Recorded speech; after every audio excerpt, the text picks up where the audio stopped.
Hey everybody, and welcome to another episode of How I Built It. I'm so excited for today's episode for two reasons. I'm a big fan of Brad and everything that he does, and we're wading into very non-techie waters here. Brad and I talk about what it's like building a physical product, from prototyping to manufacturing.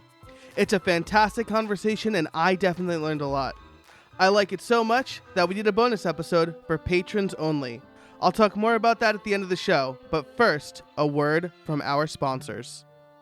This season of How I Built It is brought to you by two fantastic sponsors. The first is Liquid Web. If you're running a membership site, an online course, or even a real estate site on WordPress, you've likely already discovered many hosts that have optimized their platforms for a logged out experience, where they cache everything. Sites on their hardware are great for your sales and landing pages, but struggle when your users start logging in. At that point, your site is as slow as if you were on $3 hosting. Liquid Web built their managed WordPress platform optimized for sites that want speed and performance, regardless of whether a customer is logged in or logged out. Trust me on this, I've tried it out and it's fast. Seriously fast.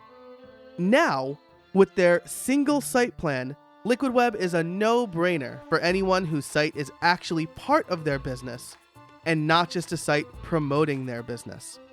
Check out the rest of the features on their platform by visiting them at buildpodcast.net/liquidweb.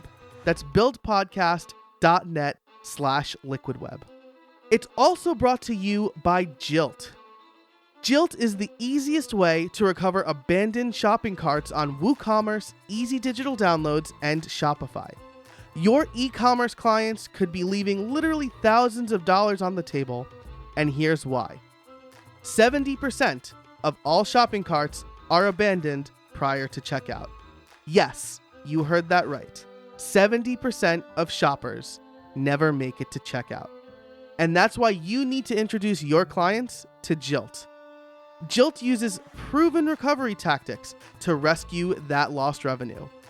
It's an easy win that lets you boost your client's revenue by as much as 15%, and it only takes 15 minutes of your time to set up. Jilt fully integrates with WooCommerce, EDD, and Shopify, and you can completely customize the recovery emails that Jilt sends to match your client's branding using its powerful drag-and-drop editor, or by digging into the HTML and CSS. Even better, Jilt's fair pricing means your clients pay only for the customers they actually engage, and you get to earn a cut of that through Jilt's partner program. Whether you have clients that process 1 sale per month or 10,000 sales per month, be the hero and help them supercharge their revenue with Jilt. Check them out at buildpodcast.net/Jilt. That's buildpodcast.net/JILT. And now, on with the show. Hey everybody, welcome to another episode of How I Built It, the podcast that asks, how did you build that? Today, I am honored to have the pen addict himself, Brad Dowdy, on the show. Brad, how are you? Hey, good. Thanks for having me, Joe. No problem. Thanks for being on the show. I am a huge fan of your podcast and generally your recommendation. When I need to stop spending money, I have to stop listening to the shows for a while. But I'm glad to say that I'm a regular listener again. Well, thank you. Yeah, and I understand being muted from time to time. I'm okay with that. So we'll be talking about Nock today, but I first heard of you through the Pen Addict podcast, which I think precedes Nock. Is that right? Yeah, the Pen Addict actually turns 10 this month. Actually, in a couple of weeks, that blog will have been around for 10 years. So yeah, it's crazy. That's fantastic. And then the podcast has been going for a few, 3, 4? A little over 5, about 5 years. 5, wow. Yeah. We just recorded episode 284. We try to go once a week. So yeah, it's been a good run. And, all these things allowed me to build the thing that we're going to talk about today. Yeah, that's fantastic. So why don't we jump right into that? So why don't you tell us a little bit about who you are and what Nock is and how you came up with the idea? Yeah, so I started writing a blog called The Pen Addict, which we mentioned about 10 years ago, and it was just kind of my journey to share online about finding good pens and stationery. That's been a passion I've had ever since I was a little kid. I'm in my 40s now, so this is a lifetime thing for me. You know, a lot of people can relate to being, you know, lost in their office supply cabinet or at work or in their, school, supply store, things like that, trying to figure out the school supplies to have and all those types of things. And I've always been more than a little bit interested in finding like the really best tools for me to use. So I started writing about it online, and the blog grew. And, about 2 years ago, I was able to actually leave and do it full time. It's my full-time job now, the blog and Nock and the podcast. And a few years into my blog, I don't know, maybe 5 years or so into the blog, people started asking me you should make a pen, make your perfect pen, make that thing that you really, really want, and we'll all buy it, because we trust your judgment. And I was like, well, that's a little scary. And, but I never felt comfortable doing a pen because I thought there were a lot of good pens on the market and I couldn't add anything. But the one thing I did find lacking was a pen case. So I just kind of did some general digging around, what pen cases do I like? What style do I like to carry? And I couldn't really find those things for me, like what fits Brad's style perfectly. And those things weren't really out there. And then all of a sudden I got a package in the mail one day, and it was a pen case made from nylon and had some pockets stitched in there, and a letter from a guy that said, hey, I read your blog. My friend makes cycling bags, and I told him he should make you a pen case because it sounds like the things that you like in a product are the things that he knows how to make. He doesn't know anything about pens, so I told him how to do it. But here, check this out. And I was like, wow. Oh my. Wow. We might have a thing. I said, yeah, I need to talk to your friend. So the Nock was born from almost a, random chance, mail, package in the mail. And it just so happens I live outside of the Atlanta, Georgia area, in Macon, Georgia, about an hour and a half south of Atlanta. And this guy who makes the bags, who's now my business partner, Jeff Bruckwicki, lives in Atlanta. So we were close. Wow. It wasn't like a cross-country relationship. I was like, well, we started exchanging emails.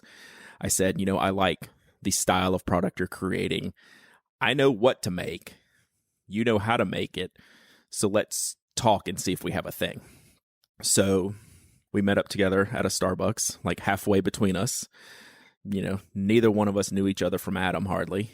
We had to send pictures of each other. It was like a Tinder date or something. We had to get the pictures to make sure we're going to meet the right person in the Starbucks because I got to go up to someone and say, hey, do you make pen cases? Right.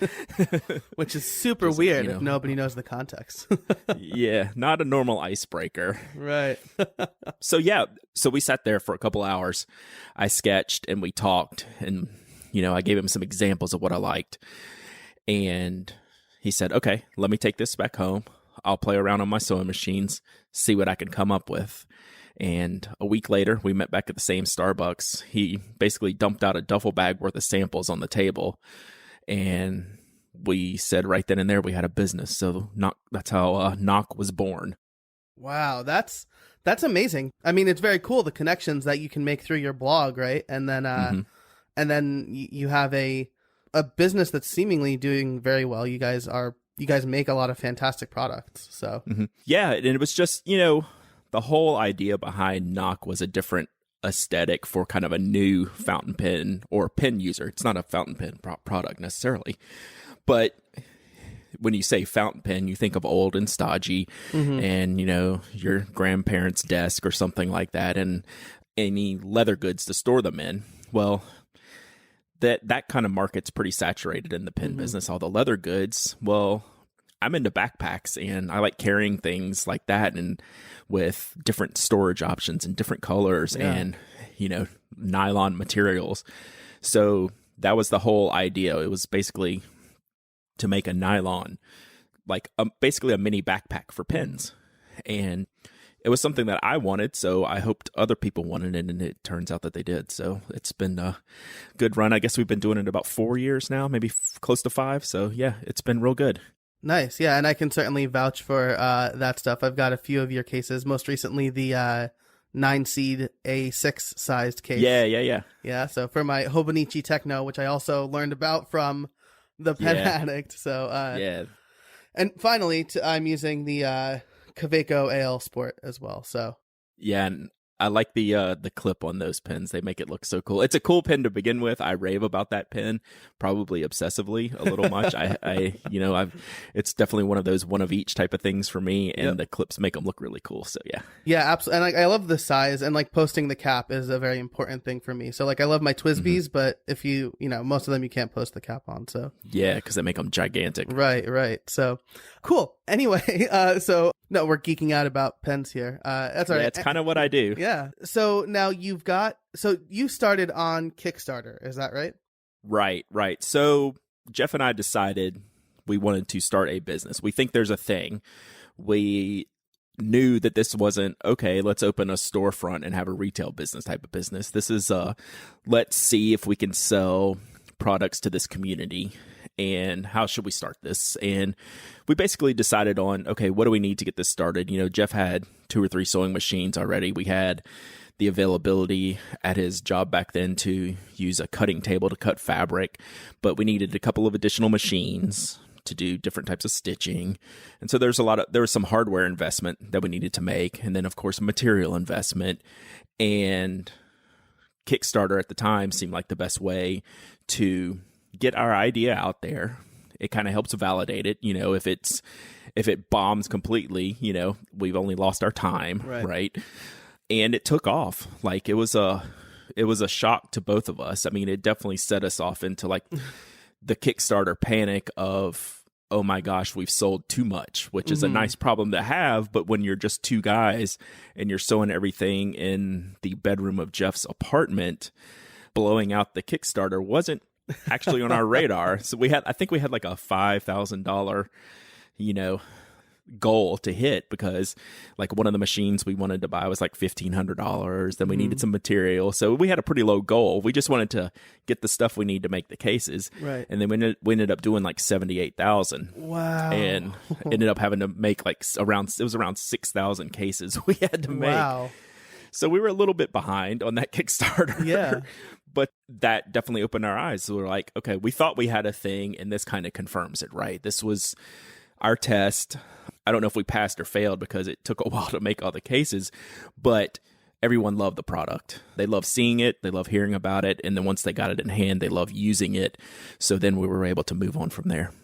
Gotcha. And so if I recall correctly, you guys were pretty communicative in the whole process, letting people know what was going on. And I know that you and Mike on the show talk a lot about Kickstarter projects. So I want to ask you about research, and I'd like to kind of focus it on creating the Kickstarter, right? Because there is a lot of front-loaded time to make a good Kickstarter project, right? So what was the research process like there? So I was lucky that I had some friends who had run big in our world Kickstarter campaign. Dan Bishop with Karas Customs was very vital in helping me understand what I needed to do, what I needed to put together for this first campaign. A lot of that was just, I had already backed several other campaigns, so I learned from them how to do it as well. But Dan's help was very important to me in just kind of keeping me off the ledge, right? Like you can get very overwhelmed starting a first Kickstarter project, especially if you're, kind of taking a risk like we were, even though the downside was not bad at all, but it's nerve-wracking to put yourself out there and to say, give me your money and I'll give you something in about 6 months. Right. Right. So that's a nerve-wracking thought process. And, building through that, we definitely made some mistakes in how we, in retrospect, and how we did it, mostly around the number of offerings we had at the time. We had a lot. We offered like all the things where, in the end, we would have better streamlining it, even if it took money off the bottom line, to have a more streamlined process. That was a huge learning experience. But just having friends that have done that before, I was lucky in that aspect, I guess. And I was already part of the Kickstarter backer community, so I knew kind of how the projects ran. So that was the biggest thing, just being involved and then having some friends I could reach out to and ask questions. And now when I have friends that want to do the same thing, I always raise my hand when I hear someone saying, hey, I'm about to start a Kickstarter. Does anyone have any tips or tricks? I was like, hey, I'm glad to help. I want to pay that forward and, help other people out and, avoid some of the pitfalls that we have and answer just some of the basic questions about getting it started, because it can be intimidating. Nice. Yeah, absolutely. I mean, especially when if you do have a big project that kind of blows up, because the idea of, I feel like if I were to approach that, I wouldn't think this is going to blow up. I'd be pretty skeptical that I'm even going to meet my goal. So yeah, the idea of scaling is not necessarily something I have in my mind. It's just kind of getting it done. But I mean, clearly you've weathered that storm a little bit. So yeah, and we've gone out and we've done some other Kickstarter projects since then. When we've launched a larger product, like instead of like a smaller pen case, we launched a small slimline briefcase product. Well, that's a larger in scale type of manufacturing, larger physical good. But I was totally comfortable launching that project because I knew it was going to be refined before I even pressed any buttons. I knew the, pledge levels were going to be locked down and I was going to be comfortable with it no matter if they went crazy or not. And so, yeah, that experience, I mean, you only get it through having those experiences. And I guess I've done, 5 or 6 now total. Not all have been at the scale of the first one. The first one was a big one, but it gets easier every time. And I'm actually a pretty big fan of Kickstarter and what they do for people like myself.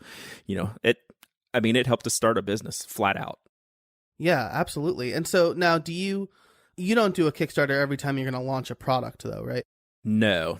So product wise, we'll launch most of it just ourselves on the site. If we do a large physical product, like, so the linear briefcase, it was maybe 5 or 6 times in a physical size, right? Different from one of our small pen cases that holds 3 pens. This holds like a 13-inch laptop and an iPad Pro. And just the cost to get that project underway was a lot more than a normal pen case. So most of our projects, we just prefer to launch them directly on the site. But like we've always had a goal to do a backpack. We're not even close to doing that. But when that comes to be, that'll be an example of where we'd go to Kickstarter first. But I have 3 new designs, in the factory right now that won't be launched on Kickstarter because they're smaller. I can afford to pay for them up front type of thing instead of needing a huge nest egg up front. And that's where Kickstarter helps very much with that cash flow. Hey everybody, I want to take a moment here to tell you about Event Espresso. If you need an excellent event management system for your WordPress site, look no further than Event Espresso. The out-of-the-box event registration and ticketing plugin for WordPress is now powering over 40,000 event websites, $100 million in ticket sales per year. If you need a stable, well-built, and highly supported event ticketing platform for your WordPress website, look no further than Event Espresso. They're a great supporter of the show. They make an incredible product. You can check them out over at buildpodcast.net/events. That's buildpodcast.net/events. Now, back to the show. Nice. And so now I'd love to get into this. This show has primarily had tech people on it, specifically people in the WordPress world. That's kind of where I am deeply embedded. So you have, I want to talk about the physical products, but I'd be remiss if I didn't ask. You have your online shop. What is running your online shop? Squarespace. So Squarespace stores. My blog has been on Squarespace I tried to figure it out the other day and I stopped. I stopped in the middle of it. It's got to be since Squarespace 4. Okay. I've been a Squarespace customer. So that's probably 5 or 6 years, I'm guessing. Yeah. So sorry about the WordPress thing. No worries. I suspect, no offense to the WordPress people, but I suspect it would have taken you a lot longer to get your shop set up on WooCommerce than it would have on Squarespace. Yeah. And, that was, 4 years ago too. So things have changed during that time. But, it was just a simple, straightforward shop system. It allows us to manage the shipping, integrate all the shipping things, integrate all the taxes. When one of the things you don't think about when you're starting a business with physical goods, well, if I ship it within my state, I got to charge taxes. Well, now I have to build in all these tax rules in my platforms, and those aren't things I was prepared for. I want to make pen cases, not set up 7% taxes for Cobb County. Right, 7%. Wow. Yeah. I thought New York's expensive at 8. I didn't think anybody was close to that. But, I have an IT background, and those types of things are simple. When you've played around with computers enough like I have, I mean, I was a Unix engineer for almost 15 years, and, computers are were my first love, my first job, if you will. So I've kind of done a 180 since then. Yeah, man, I don't think I knew that. So that's very, very cool. Yep. So nice. So now let's actually get to building the product, right? What is the process for creating let's say you're working on a new case. What's the process from start to finish?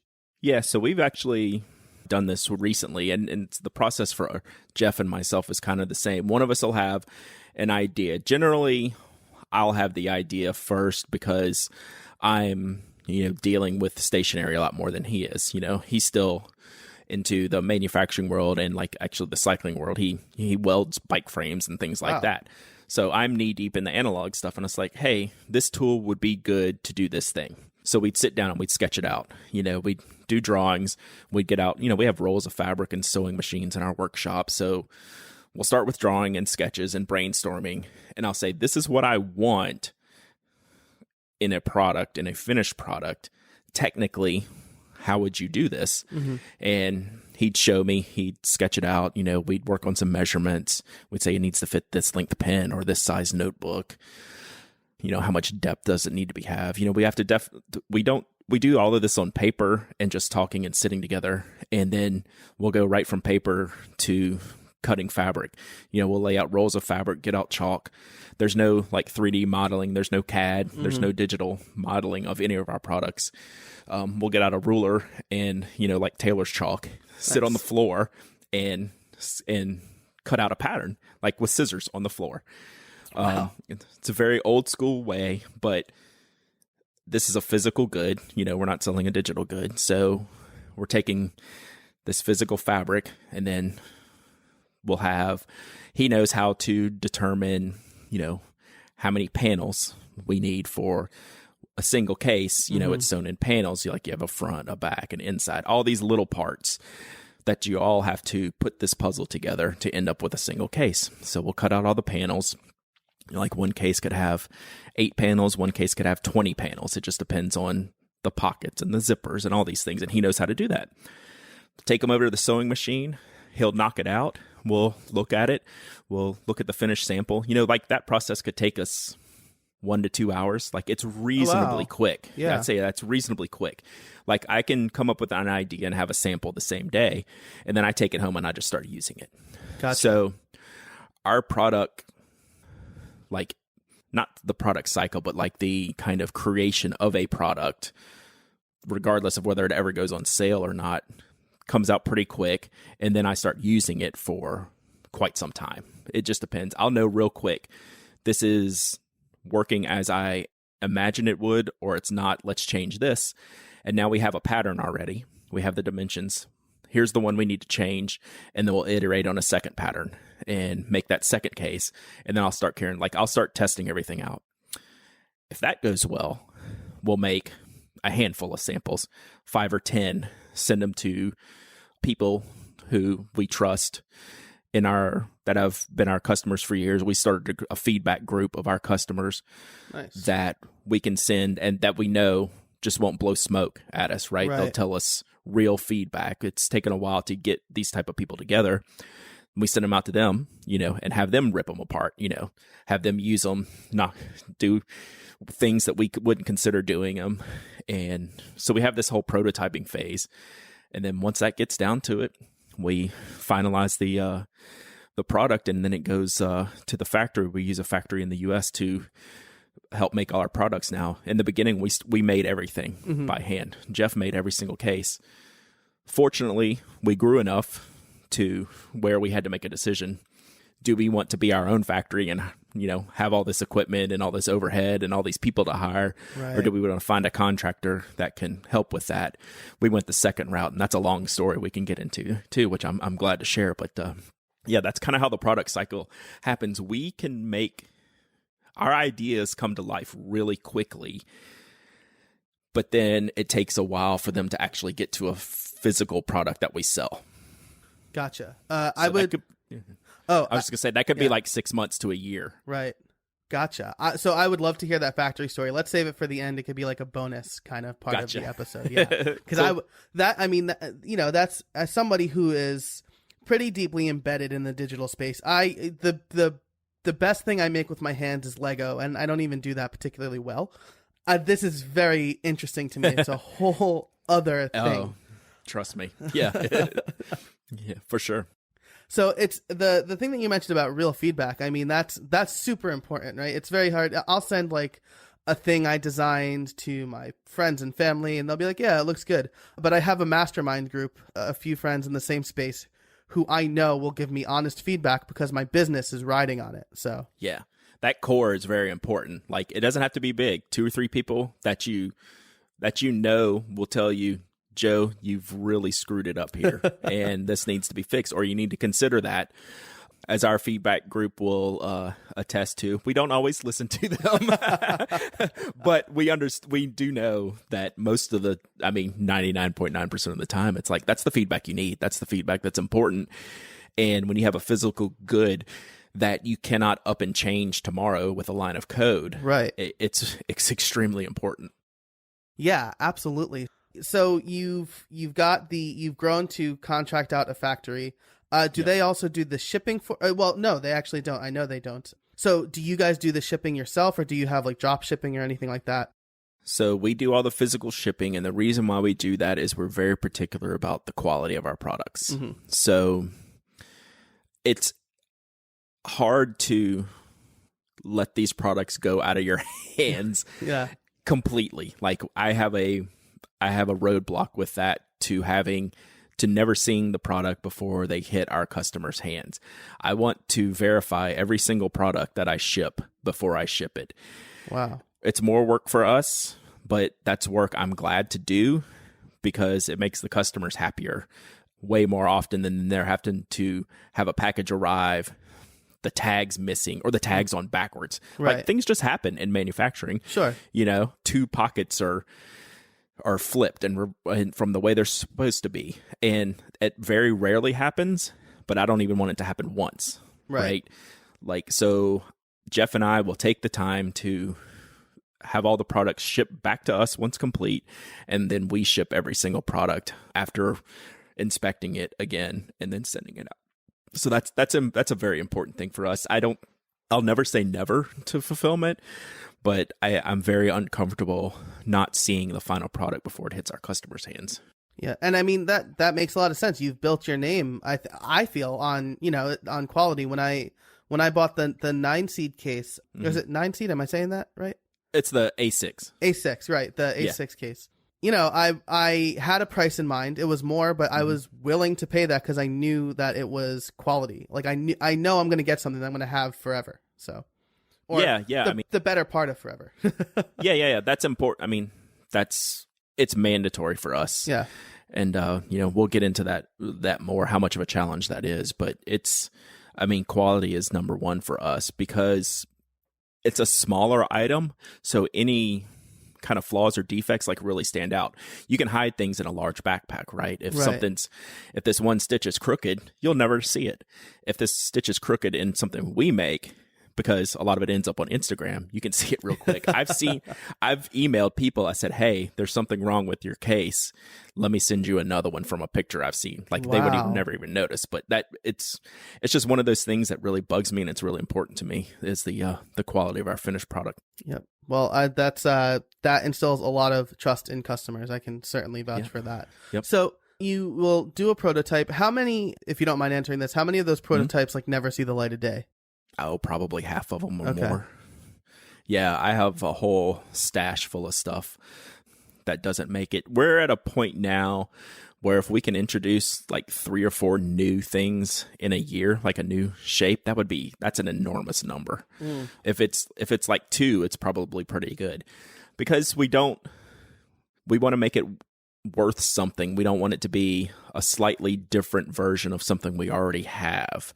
We want to make it useful on its own. So that's not always easy when you're coming up with products, and we don't sit down to say, okay, today's new product day, and hey, and we're going to write this song today, right? The song just has to come to us naturally and say, there's a use case for this. Can we do it differently than anything else we've ever made? And is it worth our time and money to do this? So, and a lot of those things, we have a lot of unfinished songs, if you will, that are stacked up in my closet. And I go back and look through them from time to time. I'm like, these are really cool, but I wouldn't want to sell this because I'd sell very few of them. And we do something already that's close enough and better. So, yeah. Gotcha. So when you do come up with a new product, do you do any like market research, evaluate? Do you have like a good idea of the reception it'll get when you launch? Kinda, sorta. Like that's a tough question. We do what feels right to us, and included in that feel right is what my perception of its reception in the marketplace is. So I am lucky enough to be able to live my entire life in the stationery world for a job. So I'm on top of these things all the time.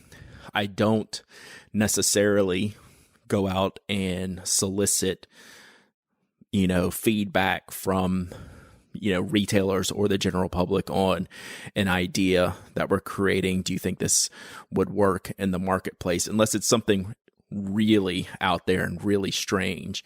I trust my judgment enough, I think, for the most part, and have enough experience to kind of know what's going to work.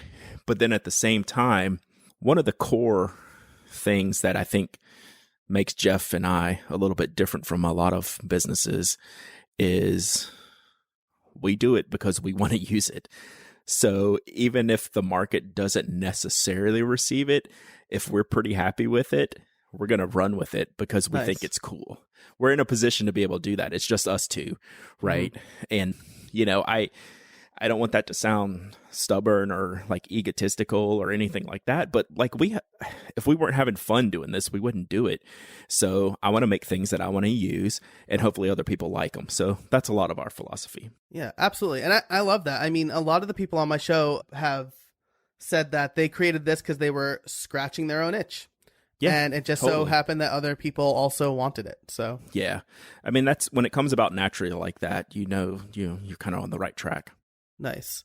That's awesome. So I've got, just the last couple of questions before we kind of close out the main show and then get to the bonus. So we talked about transformations as far as like the factory goes. Have there been other major transformations since you started Nock? That's kind of been our biggest challenge. Our growth has been the biggest challenge and the roadblocks to that growth, and we're still going through that right now. It's been nothing but positive since we launched the company, and then trying to figure out year over year over year to do a better job and make more cases and sell more products is endlessly challenging. And I have no answers for that, or I have one answer and 2 more questions, that you can never completely catch up. But one of our biggest challenges was getting into retail. It's something I really wanted to do because there's a lot of niche stores that sell pens and paper goods. And I thought our case was cool, and all of our customers love it. and I wanted to have more exposure in different outlets. So getting to the point where we could meet our customers, our direct customers' needs that buy directly through us, and be able to send hundreds or thousands of units out into the wild at the same time, man, I'm still trying to figure that out. That's and we've gotten better at that.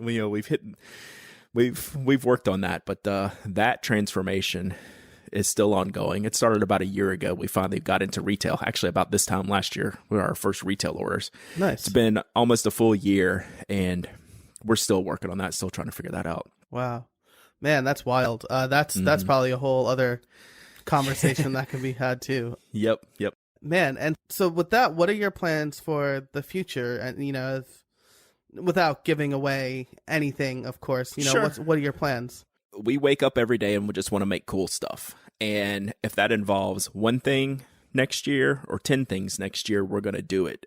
I just sent off 3 products for prototyping, like the final prototyping after we've designed. So we like being creative. We like doing things people don't expect.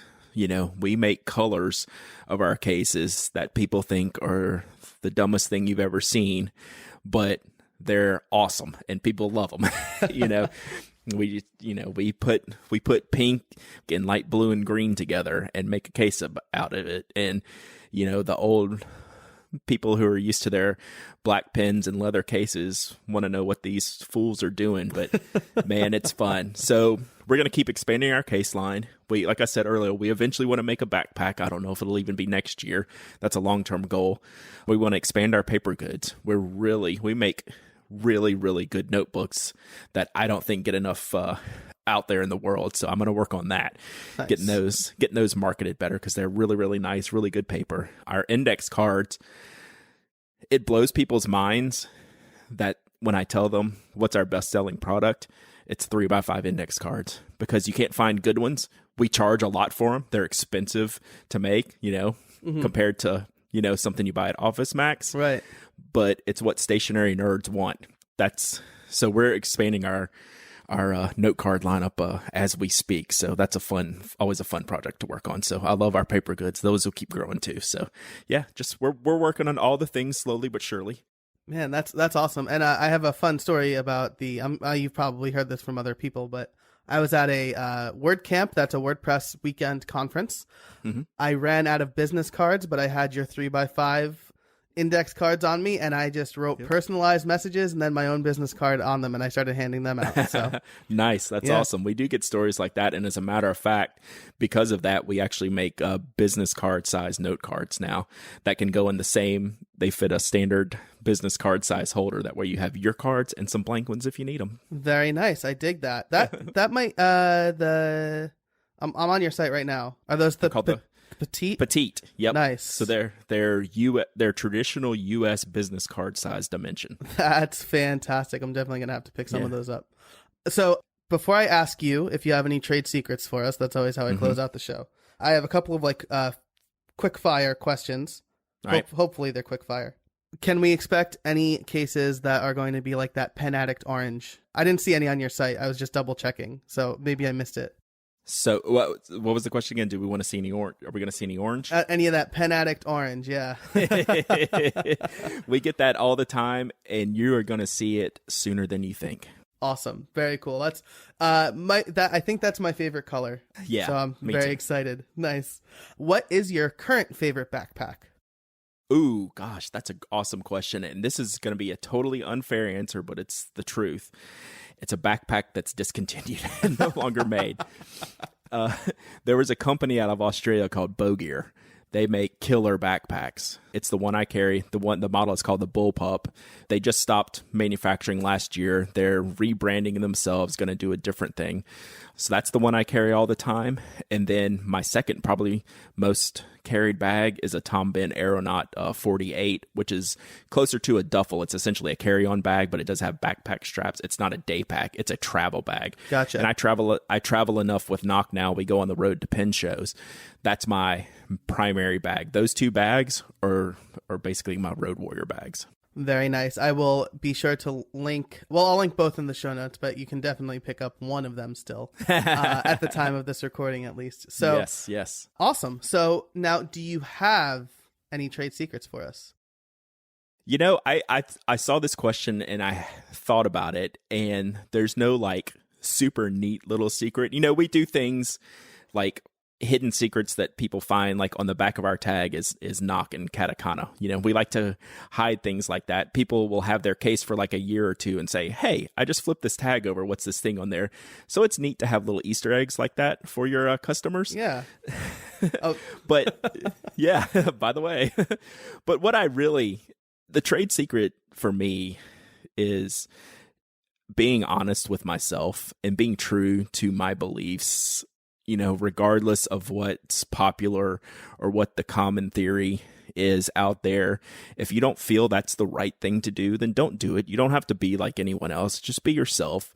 And that comes out in the finished product. Like, people realize that when people say, oh, wow, this product is really good, or this product is polished, or wow, I haven't seen the construction detail like this. That's not because someone's technically adept. It's because they really care about putting that thing together. And that's the biggest tip I can give on building any kind of business, no matter if it's hardware, software, physical goods, anything. You have to 100% believe in what you're doing, and then you do it regardless of what other people say. Awesome. I love that. Definitely words to live by. It's follow who you are, believe in what you're doing. I absolutely love that. So cool. Well, I'm going to close out this part of the show.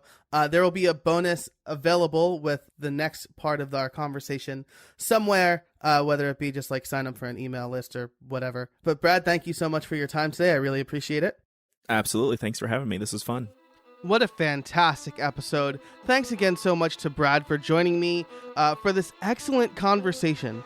If you enjoyed the conversation, you're in luck. In the bonus episode, Brad and I talk about what it's like choosing a factory here in the United States. You can listen to that over on the show's Patreon page. It's available to anybody who pledges $5 or more. That's over at patreon.com/howibuiltit. Thanks again to our sponsors. Make sure to check out Liquid Web for managed WordPress hosting. I use them on all of my important websites, including this one. They are that good. And they recently rolled out managed WooCommerce hosting too. They are at buildpodcast.net/liquid. If you want to save your clients or yourself money through recovering abandoned shopping carts on your e-commerce website, check out Jilt. They are over at buildpodcast.net/Jilt. And finally, if you need amazing event management for WordPress, check out Event Espresso over at buildpodcast.net/events. For all of the show notes, head over to howibuilt.it/63. That's howibuilt.it/63. If you like the show, head over to Apple Podcasts and leave us a rating and review. It helps people discover us. And until next time, get out there and build something.